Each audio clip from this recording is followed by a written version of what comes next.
3월 31일 목요일 상암동 클래스 시작합니다. 김하은 아나운서의 휴가로 제가 다음 주까지 진행을 맡게 됐습니다. 잘 부탁드립니다. 네, 환영합니다. 많은 분들이 반가워하실 것 같아요. 네, 백다혜 아나운서, 오늘 날씨부터 알려주세요. 네, 오늘 중부지방은 모처럼 맑겠지만 영남과 제주도 지역은 비가 이어지겠습니다. 또 낮 기온은 서울과 대전, 광주에서 28도까지 올라서 어제보다 덥겠습니다. 조금 쌀쌀해지더니 다시 또 후텁지근해지겠네요. 자, 오늘도 저희 준비한 게 많습니다. 상클 1시간 끝까지 함께 하시죠.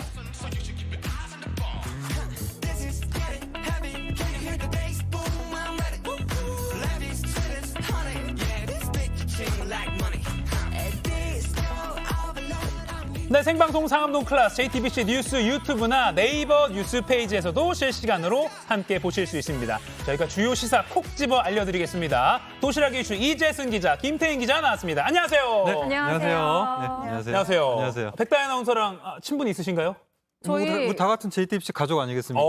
예전에 아침 방송을 같이 했었어요. 아, 그렇군요. 네네네. 네, 더 반가워하는 이재승 기자. 아, 그렇군요. 네. 네, 그럼 오늘도 꼭 알아야 할 소식들이 준비되어 있는데요. 이재승 기자 첫 번째 이슈 뭔가요? 네, 오늘 첫 번째는요. 교도소 보내달라입니다. 20대 남성이 검찰 민원실에서 차라리 교도소로 보내달라며 흉기난동을 부렸습니다. 왜 그런지 현장 영상부터 보시죠. 예. 네, 자동문이 열리고 짙은 옷을 입은 남성이 걸어 들어옵니다. 그런데 오른쪽 손에 길다란 물체를 들고 있거든요. 예. 변압 풀을 뺄 때 쓰는 낫입니다. 자, 분위기가 심상치 않은데 이 낫을 창구에 올려놓은 채 험한 말을 내뱉습니다.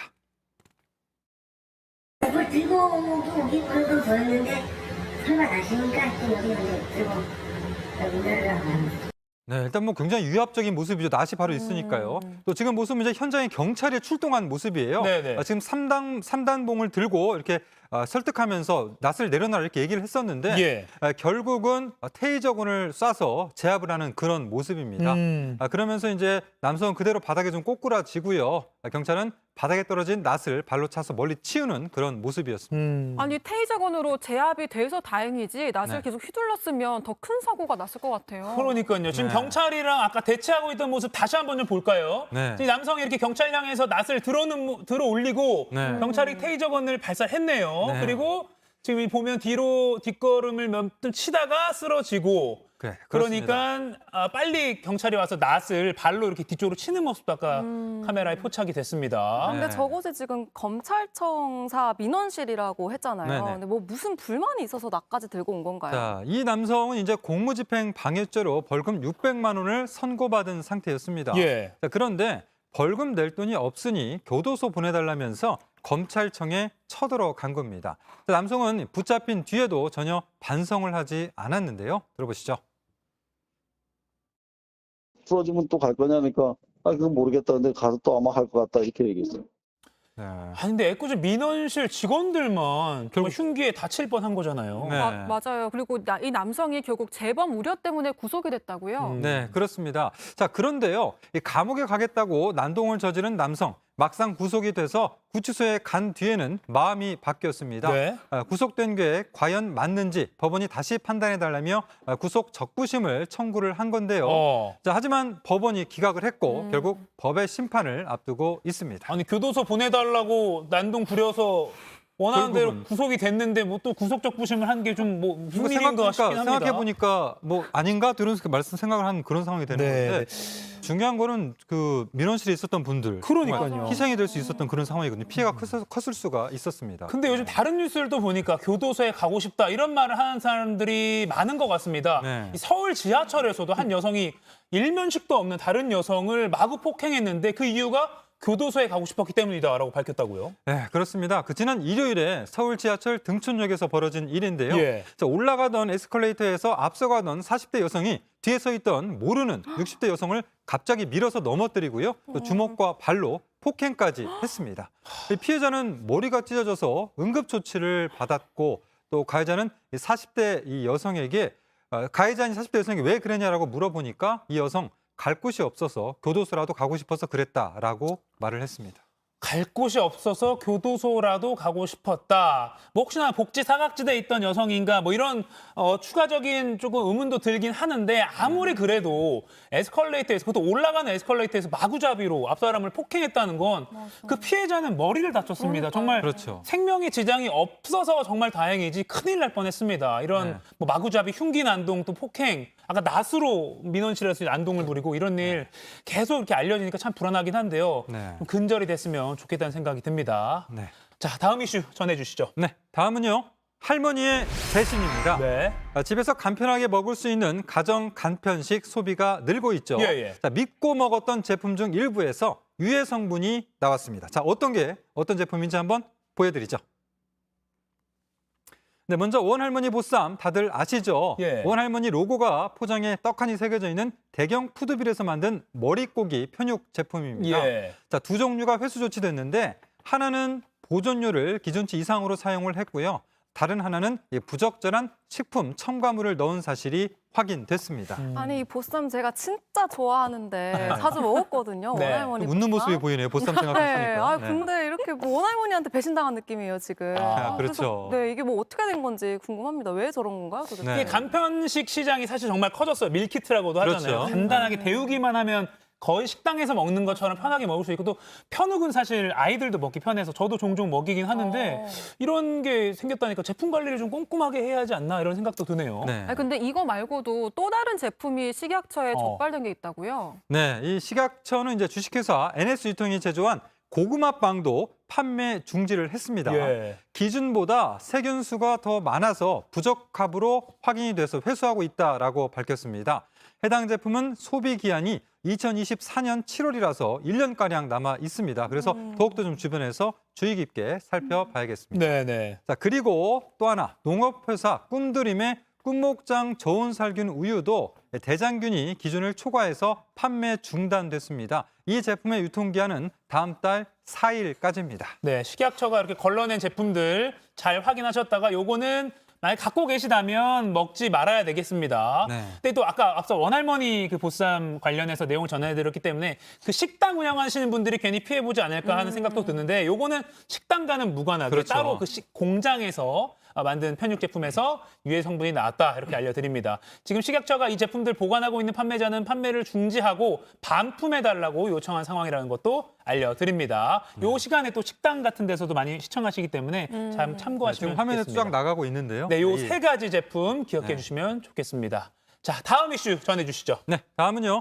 학폭 무조건 반영입니다. 이 수험생과 학부모들이 특히 주목하셔야 할 그런 소식인데요. 네네. 학교 폭력을 근절해야 한다는 요구가 높아지면서 대학 입시에도 학교 폭력 조치 내용을 그대로 반영하기로 했습니다.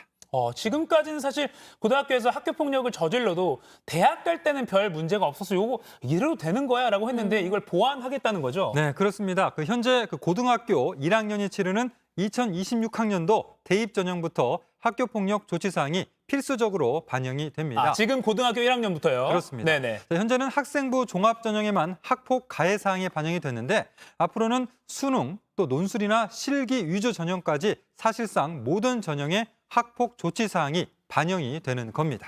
네, 그리고 현재 학교 폭력 가해 학생은 1호부터 9호까지 모두 9가지 조치를 받고 있잖아요. 네, 네. 이때 이 자료를 보존하는 기간이 2배로 늘어난다고 합니다. 이 네. 바뀐 부분을 함께 보면요. 네네. 네. 학교 폭력 6호와 7호, 8호입니다. 이 학교 폭력으로 인한 출석 정지, 학급 교체, 전학 조치에 대한 보존 기간은 졸업 후 2년에서 4년으로 연장이 되는데요. 네. 근데 9호 퇴학의 경우에는 기존과 마찬가지로 삭제가 불가능해서 영구적으로 보존된다고 합니다. 어허. 네. 근데 만약에 그러면은 학교 폭력 이후에 학교를 그만뒀어요. 그러고 나서 입시를 치르는 경우는 그럼 어떻게 되는 네, 거예요? 그런 좀 부분이 좀 궁금할 수가 있는데 일단 한 번 학생부에 기재된 이상 감출 수는 없습니다. 그리고 이 졸업생이나 검정고시생에 대해서도 직전까지 학생부 제출이 의무화된다고 합니다. 아하. 아니, 그럼 구체적으로 어떻게 적용될지도 좀 궁금한데 반영 방법은 각 대학이 그럼 자율적으로 설정을 하는 건가요? 네, 이 대학들은 이제 구체적인 반영 계획을 내년 4월 말까지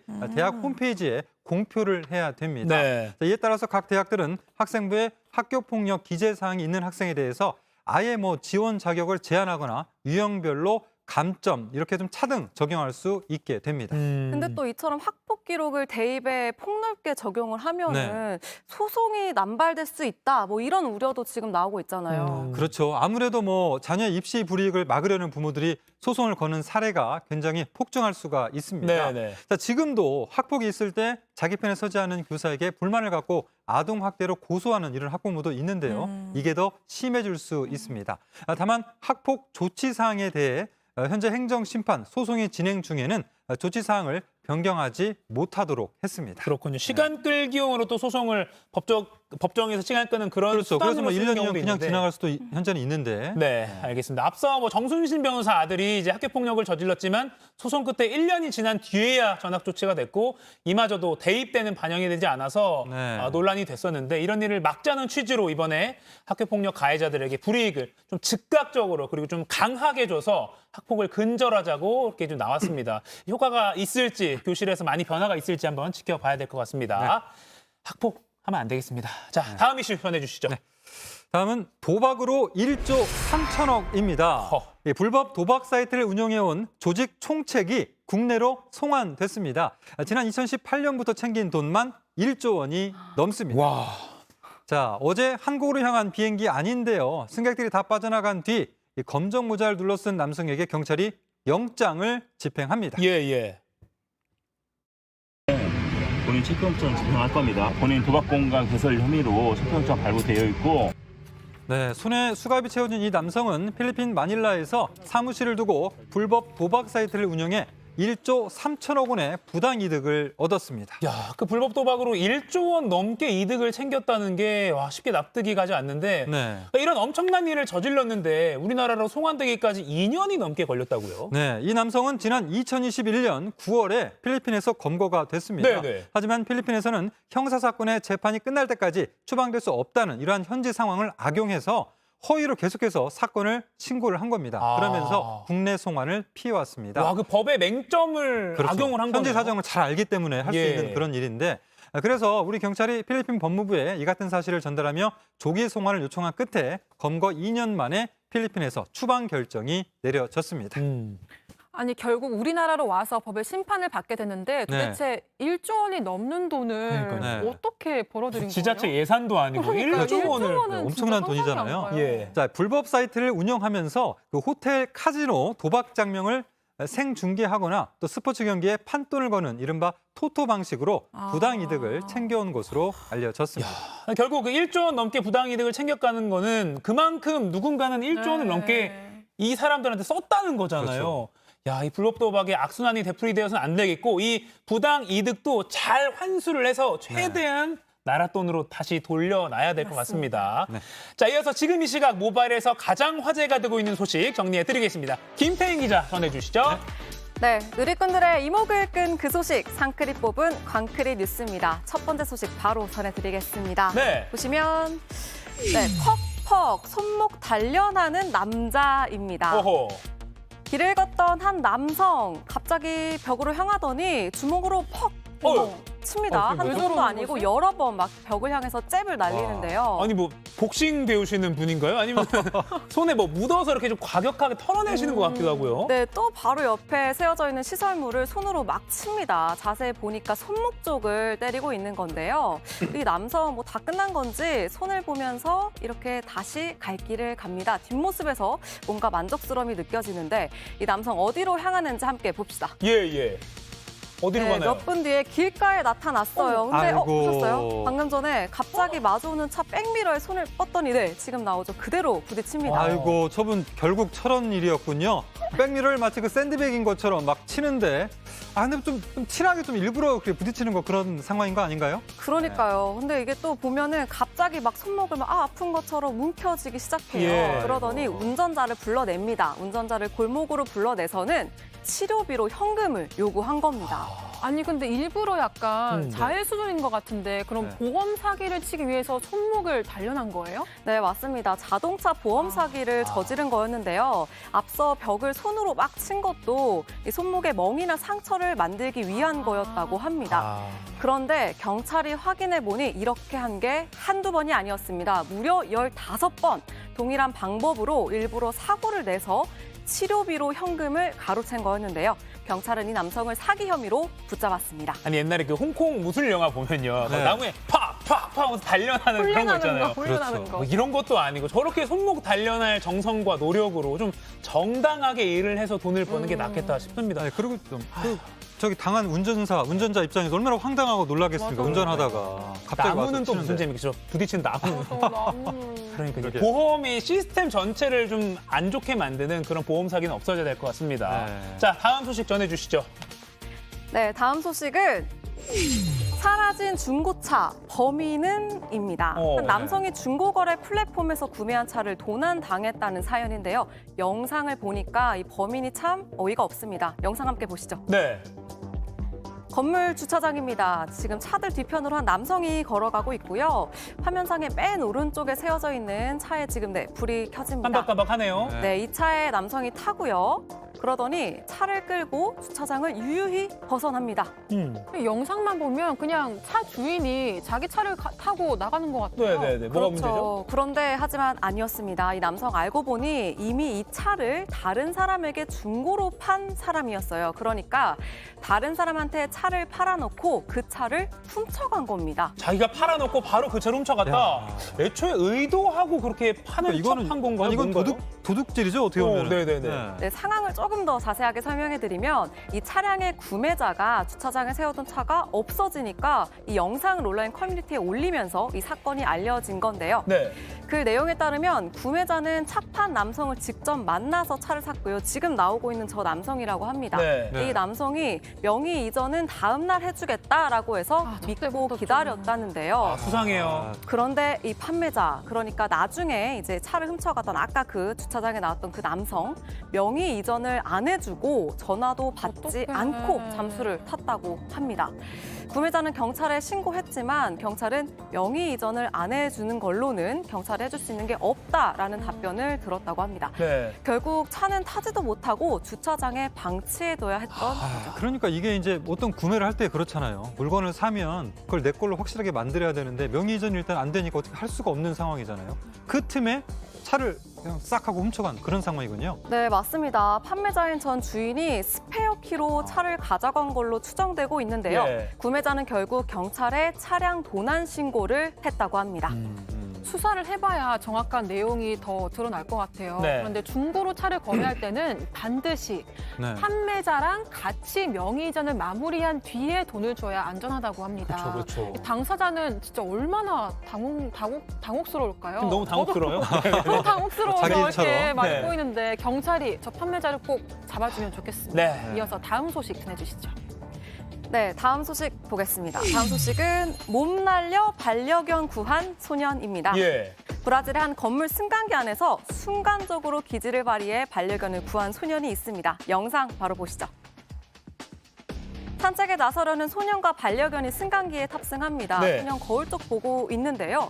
그런데 자세히 보니까 소년을 따라탄 반려견의 목줄이 좀 이상합니다. 아이고, 지금 문틈에 목줄 낀 거 아니에요, 저거? 네, 강아지는 지금 좀 눈치를 챘어요. 네네네. 보면 이 위험한데? 상황을 불안해. 소년은 알지 못하고 있어요. 계속 거울 쪽을 소년은 바라보고 있는데 승강기가 움직이는 순간 강아지가 천장 쪽으로 이제 점점 끌려 올라가기 네네네네. 시작하면서 오. 아이고, 네, 소년이 곧바로 강아지 목줄을 움켜쥐고 근데 목줄이 이제 끊어지지 않았어요. 근데 막 매달리니까 지금 이렇게 툭 하고 아. 떨어지는 상황입니다. 아, 그러니까 지금 아이가 막 다행이다. 소리를 지르면서 이제 목줄에 매달리는 그런 상황인데 결국은 아이가 목줄에 매달렸기 때문에 줄이 끊어졌다라고 볼 수 있나요? 제가 정확히 상황은 모르겠지만. 네, 맞습니다. 아마 무게를 실으니까 목줄이 끊어진 것 같아요. 네. 다행히 목줄이 툭 하고 끊어졌고 소년과 강아지는 바닥으로 떨어졌고 뭐 크게 다치진 않았다고 하는데요. 야. 강아지랑 소년이 진짜 많이 놀랐을 것 같습니다. 예. 승강기는 멈췄고 소년은 비상 버튼을 눌러서 침착하게 구조 요청을 한 뒤에 승강기 안에서 빠져나갔습니다. 와. 아니 소년이 순간적으로 기지를 잘 발휘해서 위기를 넘긴 것 같아요. 네네. 정말 큰일 날 뻔했어요. 그리고 우리나라에서도 반려견 키우시는 분들은 네. 저런 상황 꼭 조심하셔야 될 것 같습니다. 네. 이어서 마지막 소식은 뭔가요? 네, 마지막 소식은 오늘 밤 슈퍼블룸은 뜬다입니다. 오. 올해 가장 크고 특별한 보름달인 슈퍼 블루문이 오늘 밤 뜨는데요. 서울을 기준으로 저녁 7시 29분부터 이 슈퍼 블루문을 볼 수 있다고 합니다.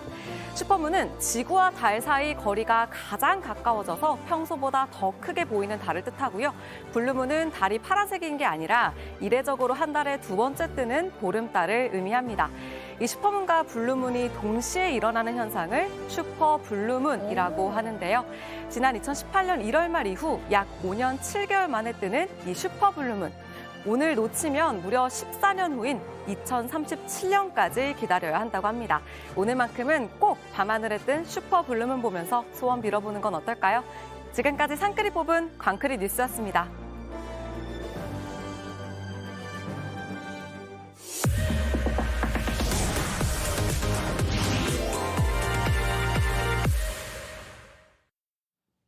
네, 지금 시각 10시 19분입니다. 저 같은 경알못, 경제를 잘 알지 못하는 사람을 위한 당장 내 돈이 되는 정보, 머니클래스. 오늘은 최근 주식시장의 뜨거운 이슈들을 알기 쉽게 정리해보는 주식 핫 키워드 시간입니다. 전문가 바로 만나보죠.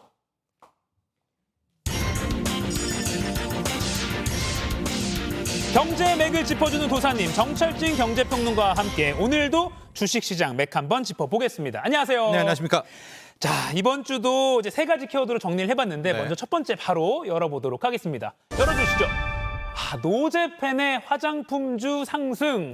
뭐 이제 후쿠시마 오염수 때문에 뭐 일본에 대한 반감도 좀 커지고 있는 그런 상황인데 중국에서도 반일 감정이 우리나라보다 더 많이 고조가 되고 있더라고요. 그러면서 덩달아 우리나라 화장품 주가가 상승을 하고 있다고요. 그렇습니다. 중국에서부터 이야기를 시작해야 될 것 같은데 네네. 현재 오염수 방류 때문에 중국 내 반일 감정 그게 달하고 있고요. 예. 연관해서 메이드 인 재팬의 불매 운동이 굉장히 지금 막 치열하게 벌이고 진행되고 있어요. 있습니다. 네네. 예, 관련해 있고요.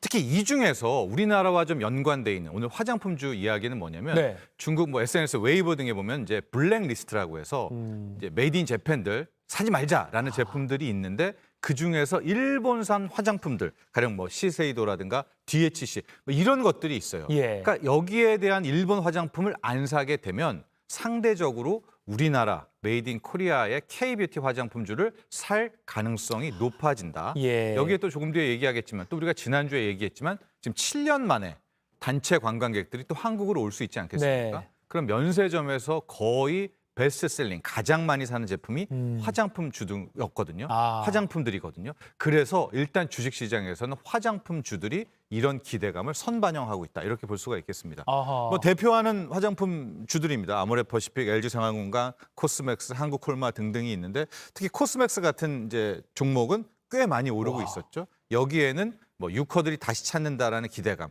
그리고 최근에 일본에서 중국에서 펼쳐지고 있는 노제펜, 이 일본 제품 불매 운동도 한몫했다라고 분석할 수 여기 이제 시작점이 한 달 전이니까 한 달 네. 전과 비교해보면 정말 많이 올랐네요, 대부분. 그렇습니다. 아, 그렇군요. 그러니까 일본과 한국의 화장품이 중국 시장에서 어떻게 보면 경쟁 관계였는데 네. 반일 감정이 중국에서 커지니까 우리나라 제품들이 덩달아 좀 이득을 보고 있다. 네. 이렇게 상황을 정리하면 되는군요. 그렇습니다. 그리고 또 미국 상무부 장관이 지금 중국을 방문하고 있는 걸로 저도 외신 보도를 봤는데 네. 그 좀 분위기가 좋아지니까 이것도 좀 영향이 있다고요? 그렇죠. 왜냐하면 이제 미중 관계가 약간 좀 완화 쪽으로 가게 되면 네. 미국도 중국에 또 중국도 미국에 태클을 서로 안 갈게 되게 될 경우 중국의 성장 엔진이 돌 수 있지 않겠습니까? 네, 네. 이렇게 될 경우 가장 뭐 크고 빠르게 반사이익을 얻는 곳이 한국이고 그렇다면 관련한 소비재들이 먼저 반응할 것이다. 이런 분석도 함께 나오고 있습니다. 이건 어떻습니까? 일본으로 놀러 가려고 했던 중국 관광객들이 우리나라로 발길을 많이 돌리면 우리나라 여행주도 좀 많이 덩달아 오르겠네요. 최근에요. 네. 명동 한번 가보셨나요? 못 가봤습니다. 분위기가 완전히 달라졌어요. 아. 네. 그러니까 왜 그런가 했더니 과거 2016년 이전에 유커들이 찾아왔을 때 어떤 그런 기대감, 분위기들을 반영하고 있고요.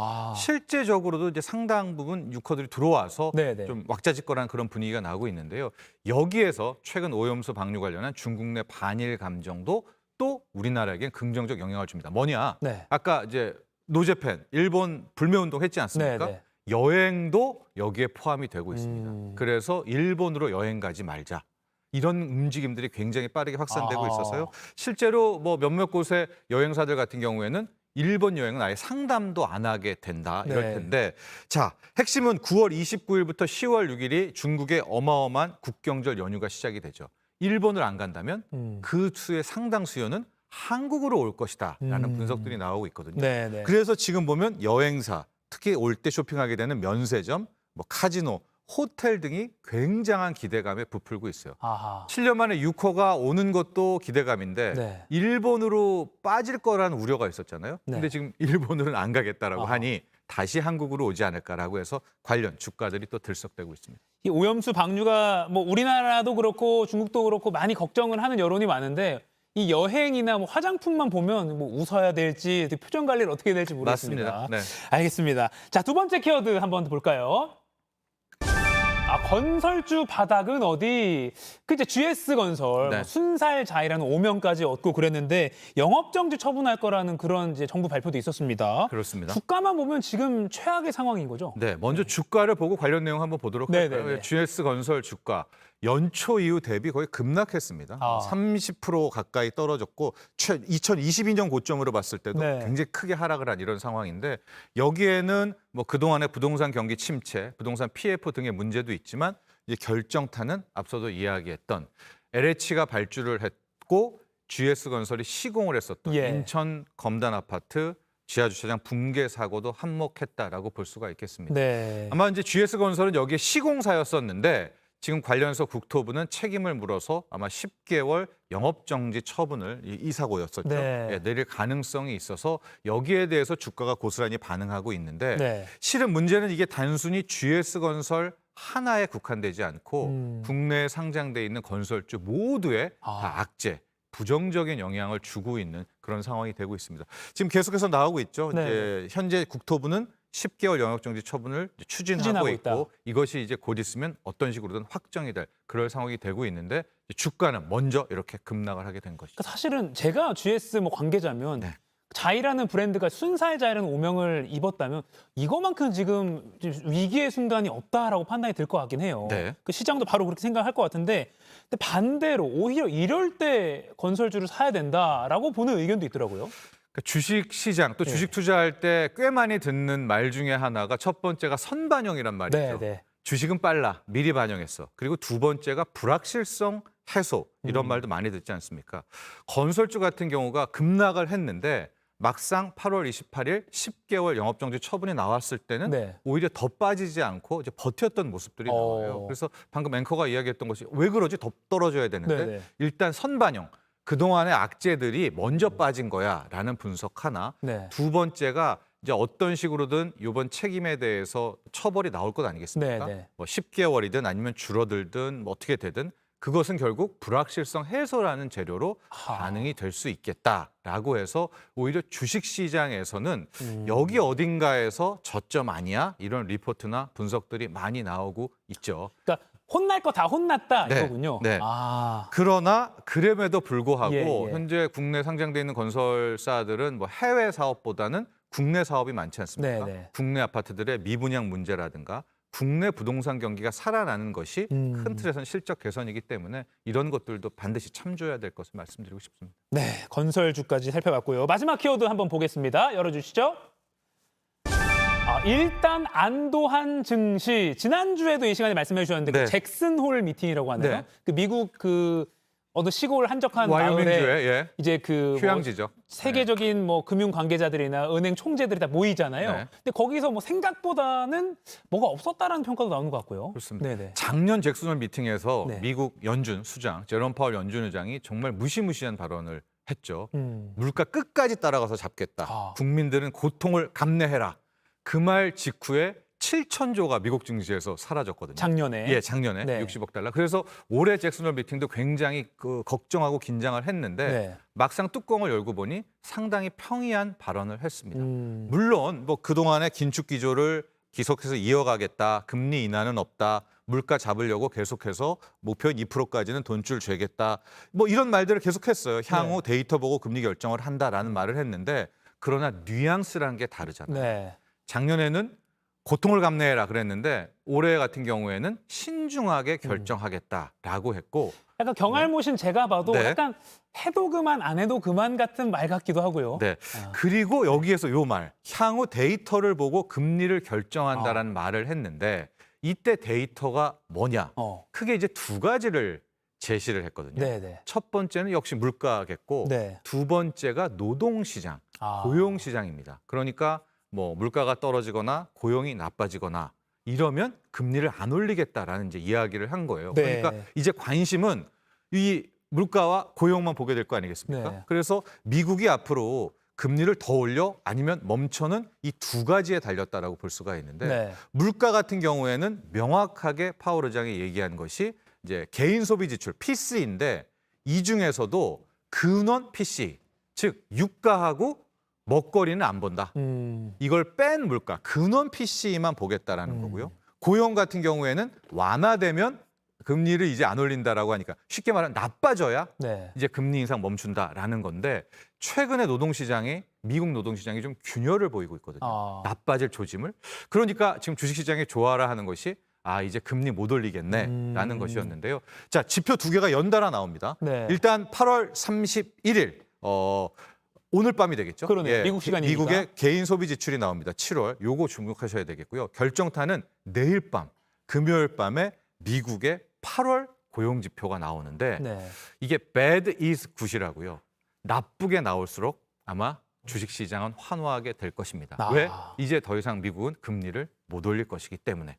그러면 우리 주식시장으로 연관지어서 전망을 해보면 어떻게 네. 볼 수 있을까요? 우리 주식시장도 오늘 보합이고 계속 기다리고 있는 것이 네. 하나 더 보자. 즉 내일 나오게 될 저 미국의 고용 지표를 보고 그게 많이 나빠졌다면 네. 역설적으로 아마 다음 주에 우리 국내 증시는 오히려 환호할 수 있지 않을까 이런 예측을 해봅니다. 다 복잡하니까 배드 이즈 굿만 생각하면 될 것 같아요. bad is good. 네. 고용 지표가 나빠야 미국 고용 지표가 나빠야 주가에는 좀 좋을 것 같다. 네. 알겠습니다. 이게 역설적이네요. 네. 네, 마무리하기 전에 오늘도 두 분 뽑아서 영화 관람권 2장씩 드리는 퀴즈 준비했습니다. 자, 퀴즈 드립니다.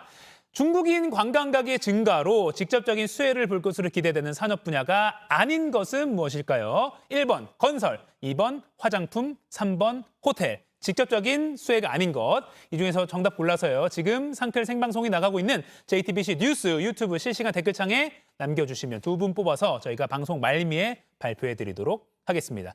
지금까지 머니클래스 정철진 경제평론가와 함께 이야기 나눠봤습니다. 고맙습니다. 감사합니다. 지구촌에서 화제가 된 소식들을 알아보는 월드클래스입니다. 100m 달리기 대회에 나가서 꼴찌를 하고도 사람들에게 찬사를 받은 소년이 있습니다. 무슨 사연인지 확인해 보시죠. 말레이시아 파항주의 한 학교에서 열린 달리기 대회 현장입니다. 학생들이 힘차게 뛰는 가운데 벌써 뒤처진 학생이 보이는데요. 그런데 이 학생 하나뿐인 다리를 목발에 의지한 채 뛰고 있습니다. 올해 11살인 이 학생은 몇 년 전 박테리아 감염 때문에 한쪽 다리를 잃고 말았는데요. 신체적 한계도 한계지만 처음엔 사람들의 시선을 우려해서 참가를 포기하려 했다고 합니다. 하지만 주변에서 보낸 응원을 생각해서 나흘간의 훈련을 가까스로 마친 뒤에 대회에 나왔다고 하는데요. 어렵게 낸 용기인 걸 알기에 선생님도 제자 옆에서 함께 뛰며 힘을 불어넣어줬고 그 결과 당당하게 완주 성공. 포기하지 않는 한 실패란 없다는 걸 몸소 증명했습니다. 영상이 소셜미디어에 널리 퍼지면서 감동했다는 사람들의 반응이 쏟아지고 있는데요. 장애를 딛고 힘차게 달린 이 학생, 비록 대회에선 꼴찌를 했어도 자신과의 싸움에서 멋지게 이긴 진정한 승자가 아닐까 싶습니다.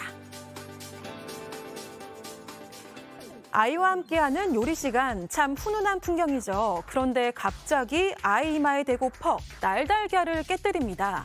게다가 이런 황당한 행동을 하는 어른이 한둘이 아니었는데요.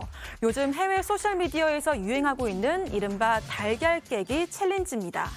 영문도 모르고 이마로 날달걀을 깨게 된 아이들의 반응을 보는 건데요. 일부 아이들은 함께 웃기도 하지만 대부분 이게 무슨 일인지 깜짝 놀라거나 울음을 터뜨리기도 하고 심지어 분노를 쏟아내기도 합니다. 좋아요를 노리면서 하루가 멀다 하고 별별 챌린지가 생겨나는 소셜미디어 세상. 하지만 이 달걀 깨기 챌린지에는 전문가도 우려를 보내고 있는데요. 아이에게 자칫 트라우마를 줄 수 있다는 점은 둘째치고 달걀 껍데기에 살모넬라균이 있을 가능성이 높기 때문에 면역력이 약한 아이들의 건강에 해로울 수 있다고 합니다. 지구촌에는 우리가 미처 알지 못한 능력자나 제주꾼들이 참 많죠. 이번엔 사람이 아닙니다. 다람쥐 한 마리가 자신의 체구에 꼭 맞는 수상 스키를 타고 물 위를 유유히 누비고 있습니다. 꼭 살아있는 인형을 보는 듯한데요. 미국에 사는 다람쥐 스타 트윅입니다. 해마다 이름을 걸고 수상 스키 공연까지 펼치고 있는데요. 벌써 44년째 공연 수익금 전액을 다람쥐 구조와 재활 활동을 위해서 보호기관에 기부하고 있습니다. 사실 트윅이라는 이름의 다람쥐는 한 마리가 아닌데요. 1979년부터 플로리다주에 사는 한 부부가 야생에서 어미를 잃고 구조된 다람쥐들에게 수상스키 훈련을 시켜서 공연을 펼쳐왔는데 수상스키를 타는 다람쥐들 모두 트윅이라는 하나의 이름으로 활동한다고 합니다. 일부 사람들은 살아있는 동물로 공연을 펼치는 게 비윤리적이라고 지적하기도 하는데요.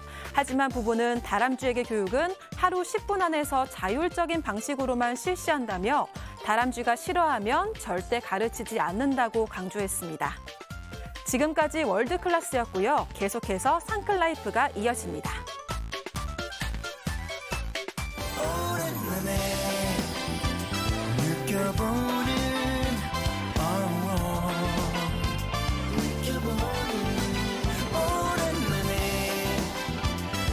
느껴보는 이런 기분 내게 들려오는 흐뭇한 그 얘기들이 좋은 건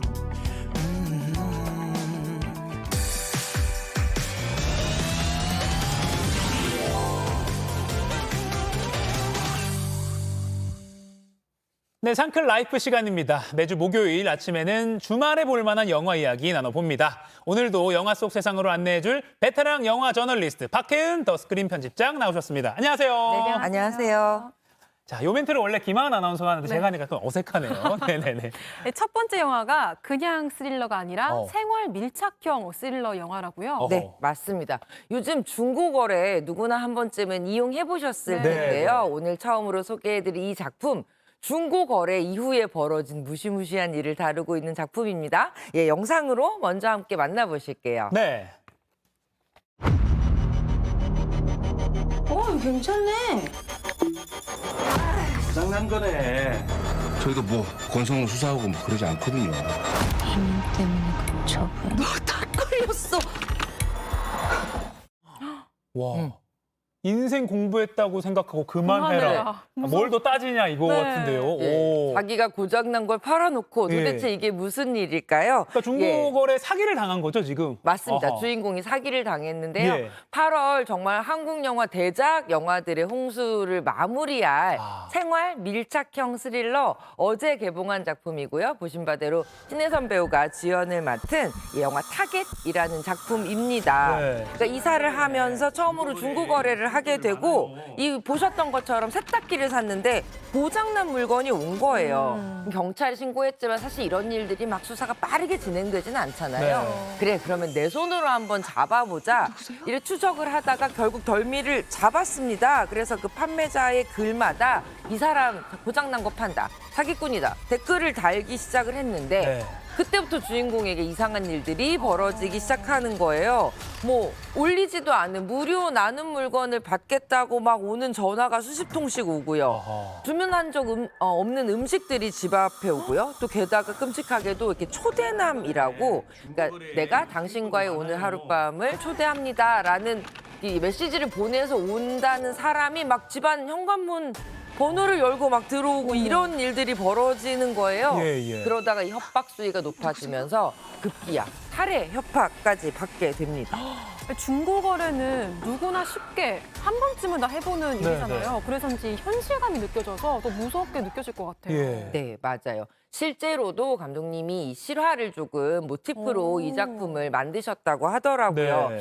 2020년 정도에 언론 보도로 알려진 적이 있대요. 이 중고 거래 사기 사건, 근엄 사건이 모티프라고 해요. 그러니까 그냥 중고 거래를 되게 잘 해주는 따뜻한 사람이라고 생각을 했었는데 사실은 이 사람이 6년 동안 중고거래 사기로 약 50억 원을 빼앗았고 그리고 경찰에 이를 신고한 피해자들에게 굉장히 악랄하게 보복을 해서 정신질환을 앓는 피해자까지 생길 만큼 되게 큰 사건이었다고 하더라고요. 네. 이 신혜선 배우도 사실은 이 영화를 찍고 나서 그 다음부터는 좀 모르는 전화번호 울리면 무섭다는 생각도 들고 했다고요. 네. 근데 이주영 배우도 그런 얘기를 했는데 예전에는 뭐 이런 일이 있어? 라고 생각했던 일들이 요새 너무 심심치 않게 뉴스에서도 보고 하니까 정말 남의 일 같지 않아서 굉장히 사실적이다라고 얘기를 했다고 합니다. 지금 실화를 모티브로 했다고 말씀해 주셨는데 지금 장면도 이렇게 보면 뭐 보면서 괜찮네. 이민으로 급처분 당연히 네. 해야지. 다 우리가 있을 만한 장면들이에요. 그래서 그런지 점점 범죄로 이어지면 이 약간 쫄깃한 그 맛이 관전 포인트가 될 것 같아요. 그렇죠. 네네. 이게 얼마나 우리가 실제로 현실에서 겪을 법한 일인가 그걸 네. 잘 치밀하게 만들었는가가 이 현실 특히 밀착 스릴러들의 장점인데요. 네. 타깃은 그 부분에 있어서는 정말 훌륭한 일종의 고증처럼 해냈다라는 평가를 받고 있고요. 예. 이 작품에서 좀 주의 깊게 보셨으면 좋을 부분은 이 주인공 신혜선 배우의 감정적인 부분인 것 같아요. 네. 되게 현실적으로 이런 위협을 닥쳤을 때 점차 어떻게 사람이 변해가는지에 대한 모습을 굉장히 중심적으로 연기를 했다고 하고요. 네. 그런데 재밌게도 신혜선 배우는 스릴러 영화는 이번이 처음이었다고 합니다. 예, 이 박희곤 감독님이 신혜선 배우를 캐스팅하고 정말 찰떡 캐스팅이다 스스로도 박수를 쳤다고 하는데 일단 이 그 조사를 하시다 보니까 대부분 중고거래나 이럴 때 범인들의 의도대로 그냥 피해 보고 많은 경우가 많은데 맞아요. 끝까지 이 범인을 추적하는 피해자들이 사실 되게 여성 피해자들이 많았대요. 그래서 가장 그 덩치 큰 남자도 아니고 이렇게 좀 어떻게 보면 위협을 느낄 수 있는 여성 피해자들이 끈질기게 범인을 잡는 모습, 그 용감한 저항에 대해서 좀 그려보고 싶었다고 얘기하고요. 네네. 또 이 작품에서 이 돕는 형사로 김성균 배우가 출연을 하는데요. 형사 역할이군요. 네네. 이렇게 많이 놀라시는 분들이 많아요.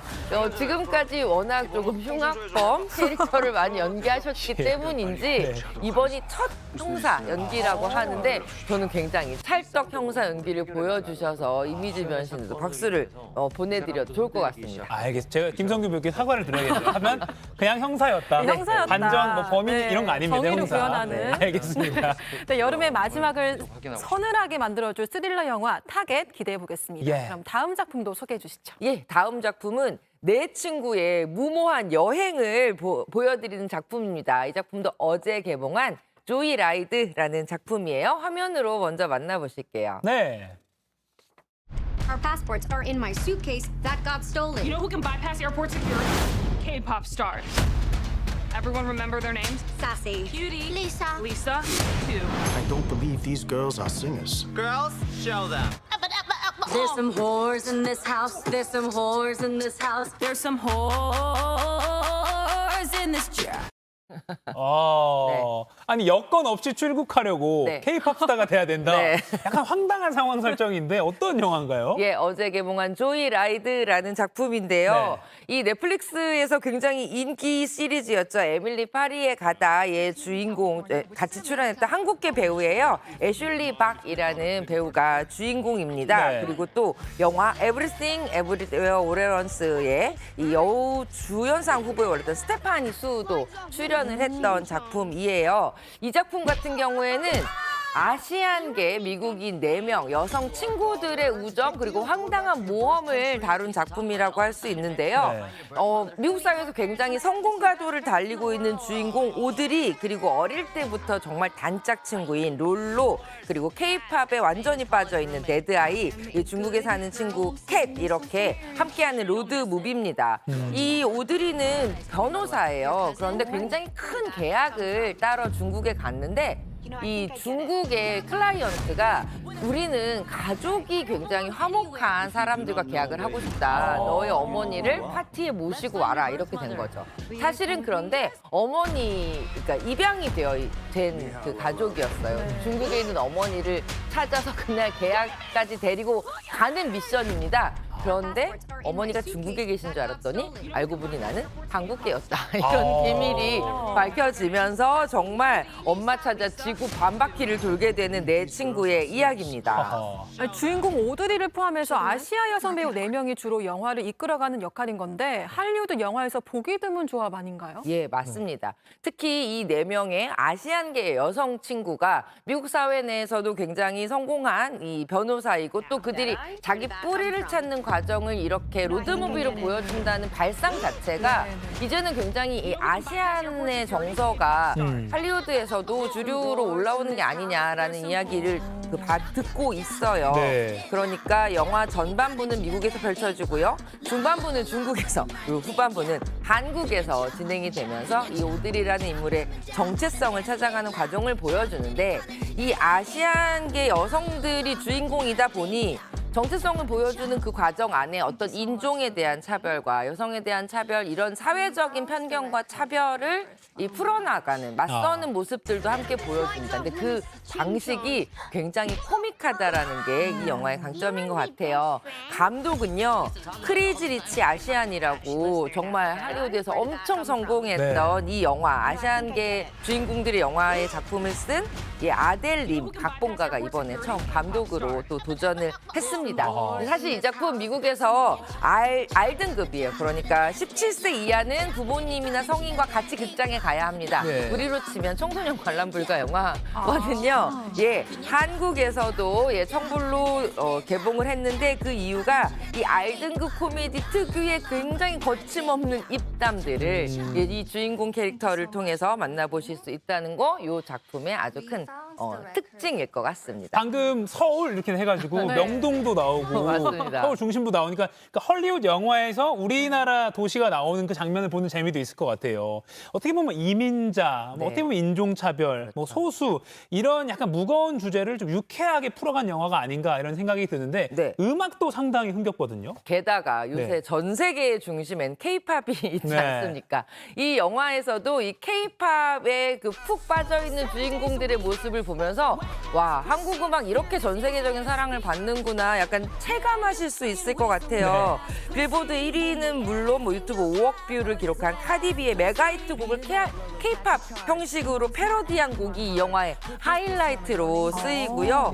그리고 이 한국 가수들 뭐 CL이 부른 척이라든지 그룹 이치의 20 그리고 DJ 퀸 와사비의 꽃 같은 K-팝 음악들도 다수 삽입돼서 영화에서 들으실 수 있습니다.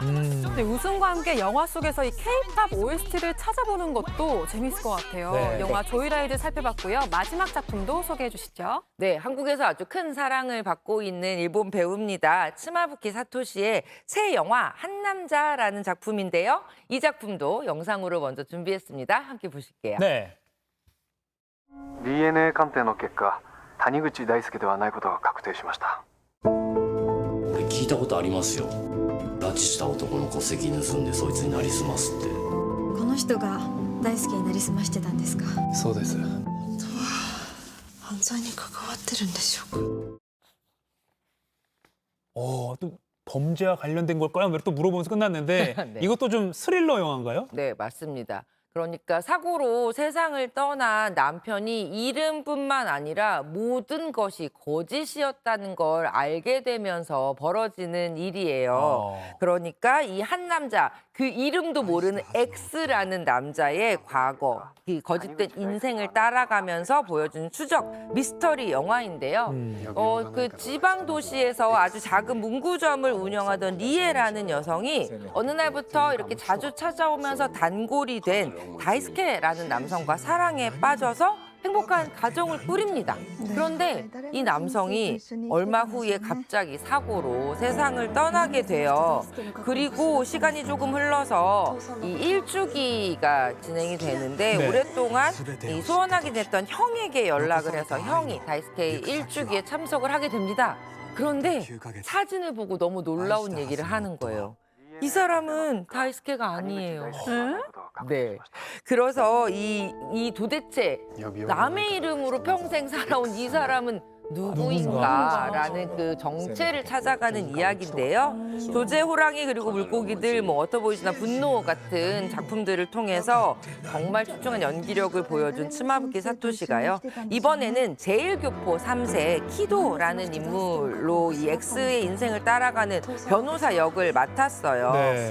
그리고 거기에 황금종려상 수상작이죠. 어떤 가족의 안도 사쿠라도 이번에 정말 폭발하는 연기력을 보여줍니다. 이 작품은 국제 영화제들에서 크게 사랑받은 작품이에요. 뭐 베니스 국제 영화제라든지 부산 국제 영화제에서는 폐막작이었고요. 또 일본 아카데미 최우수 작품상 포함해서 8관왕을 휩쓴, 그러니까 영화의 완성도는 믿고 보셔도 좋다라고 말씀드릴 만한 작품이죠. 저 근데 떠오르는 영화가 있습니다. 뭔가요? 우리나라 영화 중에 네. 하차라는 작품이 있잖아요. 사라진 약혼녀의 흔적을 추적하는 내용인데 좀 생각이 나네요. 맞습니다. 이게 신분을 속이고 사는 한 사람의 인생이라는 점에서 화차를 좀 떠올리시는 분도 많을 것 같아요. 그런데 이 한 남자는 그보다는 조금 전에 설명드렸던 조이라이드처럼 일종의 정체성을 찾아가는 이야기라는 점, 그리고 나를 찾아가는 여정이라는 점이 좀 재미있는 것 같아요. 이 X라는 인물이 왜 자기 인생을 버리고 다른 사람의 이름으로 살게 되었는지를 이제 찾아가면서 이 주인공인 키도도 제1교포 3세로서 자신이 살아왔던 자신의 과거들을 떠올리게 되고 이 X라는 인물에 동화되면서 자신의 삶을 돌아보는 이런 이야기를 담고 있습니다. 이 일본에서 굉장히 심각한 사회 문제로 자발적 실종이라는 일들이 있다고 합니다. 그러니까 자발적 실종은 하루아침에 자신의 뭐 이름이나 신분, 가족 모든 것들을 버리고 완전히 새로운 신분을 얻어서 살아가는 사람들을 말하는데요. 주민등록 시스템이 없어서 최근까지도 사진이 있는 신분증은 운전면허증 정도밖에 없는 일본에서 이렇게 자신의 모든 것을 아예 버리고 새로운 사람, 새로운 인간으로 살고 싶다라는 그 자발적 실종의 마음은 도대체 무엇인지 그 일본 사회의 이면까지도 좀 파고 들어가는 작품인 것 같아요. 매년 수만 명이 이렇게 자발적 실종으로 사라진다고 합니다. 우리나라 사회에서도 이제 이런 현상들이 좀 있다고는 하는데 비춰볼 수 있는 그런 영화인 것 같습니다. 그리고 많은 또 국제 영화제에서 초청받고 했으니까 검증된 그런 작품이 아닐까 싶습니다. 자, 오늘 세 편의 극장 개봉 영화 타겟, 그리고 조이라이드, 한 남자까지 세 편의 영화 만나봤습니다. 지금까지 박혜은 더스크린 편집장님이었습니다. 고맙습니다. 네, 고맙습니다. 네, 상암동 클래스 오늘 준비한 소식은 여기까지입니다. 오늘 퀴즈 정답은 1번 건설이었습니다. 네, 오늘 당첨되신 두 분 자막으로 나가고 있는데요. 느림보 최게으름뱅입니다. 저희 상클 공식 이메일로 선물 받으실 주소 보내주시면 되고요. 축하드립니다. 느림보와 최게으름뱅이 두 아이디가 또 일맥상통하네요. 네. 오늘 5년 만에 가장 크고 밝은 보름달 슈퍼 블루문이 뜬다고 합니다. 서울 기준으로 저녁 7시 29분쯤에 볼 수 있다고 하는데요. 달 보고 소원 비시고 저희는 내일 아침 10시에 다시 찾아뵙겠습니다. 내일도 상클하실 거죠? 고맙습니다. 고맙습니다.